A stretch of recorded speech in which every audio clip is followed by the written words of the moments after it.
Patty Duke was an actress who rose to fame at an early age thanks to her powerful portrayal of the character Helen Keller in the Broadway play The Miracle Worker, as well as its 1963 Hollywood adaptation.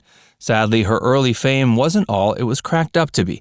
Patty began suffering from mood swings early on in life, and these greatly affected her relationship with her first son, actor Sean Astin. Join FactsVerse as Patty Duke's son reveals some of the painful truths of her tragic life. Patty Duke was an American actress who rose to fame while portraying Helen Keller in The Miracle Worker. She was later given her own show called The Patty Duke Show, which saw her portray identical twins to great acclaim. Even though Patty experienced great success in the entertainment industry, there was always a dark side to the actress that prevented her from ever truly enjoying the fruits of her labor. Patty experienced numerous childhood traumas and began suffering from mood swings at an early age. These mood swings would ultimately define the actress's life, and she was later diagnosed with bipolar disorder. Amid Patty Duke's lifelong battle with mental illness, there were several periods where she was genuinely happy.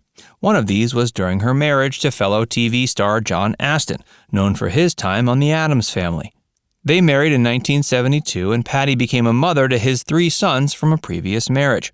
The two had a couple sons of their own as well, Sean and Mackenzie. And Sean Astin went on to become an actor himself, appearing as a child in films like The Goonies before finding continued success as an adult in Peter Jackson's The Lord of the Rings movies. Although Patty's new family brought her a great deal of happiness, there was still a dark side to the actress that prevented her from being there for her new children. After Mackenzie was born, Patty could be found lying in bed for months at a time due to severe depression that was caused by mood swings.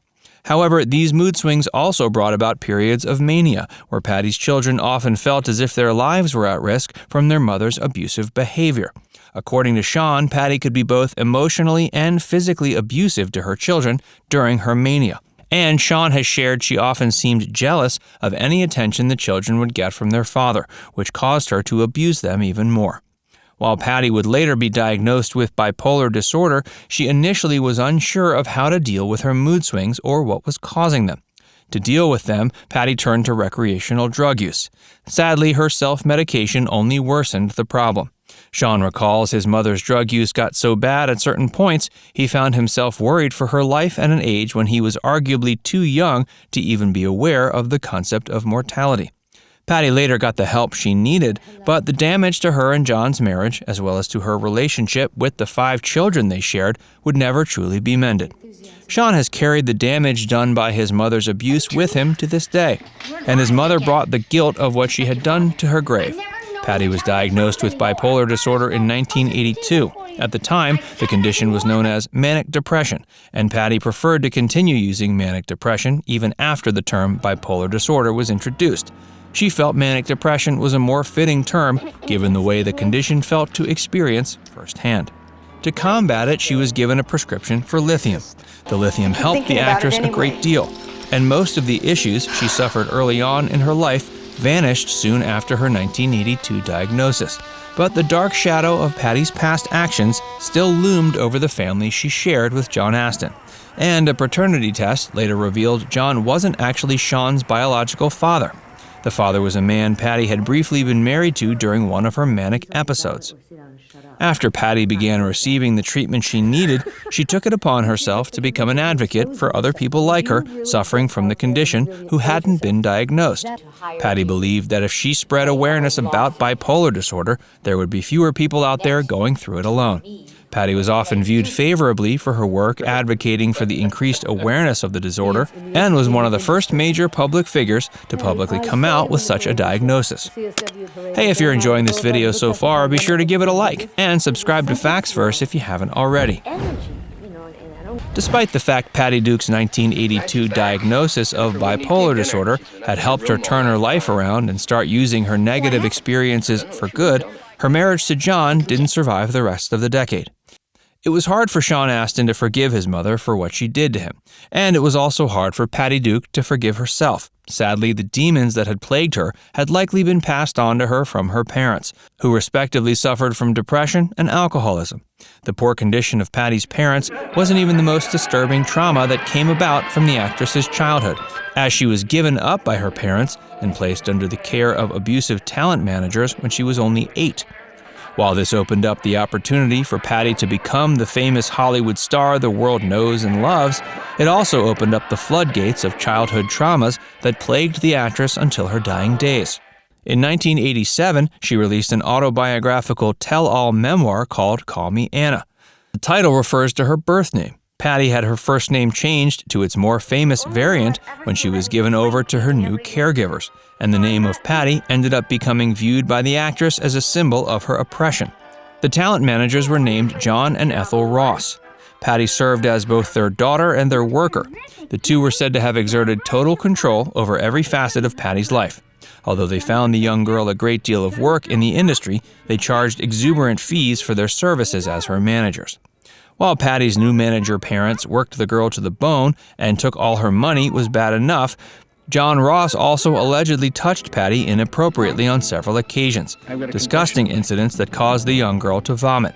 Although Patty felt she was stuck with John and Ethel Ross, she took the first opportunity she could to get out of their clutches. Under the orders of John and Ethel Ross, Patty rose to fame at a young age portraying Helen Keller on Broadway in The Miracle Worker. She later reprised her role as the character in the 1963 Hollywood adaptation. Her performance received massive acclaim, and she won an Academy Award at the age of 16. Sadly, her birth mother was barred from attending the ceremony. Patty had a hard time enjoying the success she was experiencing in the entertainment industry, since her abusive managers were still controlling her. Later, Patty got away from John and Ethel Ross. However, she first appeared on The Patty Duke Show, which saw the young actress tasked with playing identical twins. The show further raised her profile, and it became a fairly big hit. Once again, she had a hard time enjoying the fruits of her labor due to the abuse she was suffering at home. In 1965, Patty finally found a way to break free from John and Ethel Ross. She married a man named Harry Falk, who was an assistant director she'd met on one of her sets. Although the marriage offered Patty liberation from the abusive managers that had raised her, new problems also began arising in the form of her rapidly evolving mood swings. Patty has expressed she began experiencing them as early as 6, but they became much worse when she got out of the control of John and Ethel Ross. With her newfound freedom, she began turning to drugs like Valium to combat the emptiness she felt inside after years of abuse and neglect. Her marriage to Harry Falk only lasted 4 years, during which time Patty was also said to have become anorexic. After divorcing Falk after 4 years, Patty married John Astin in '72, and their marriage lasted for well over a decade.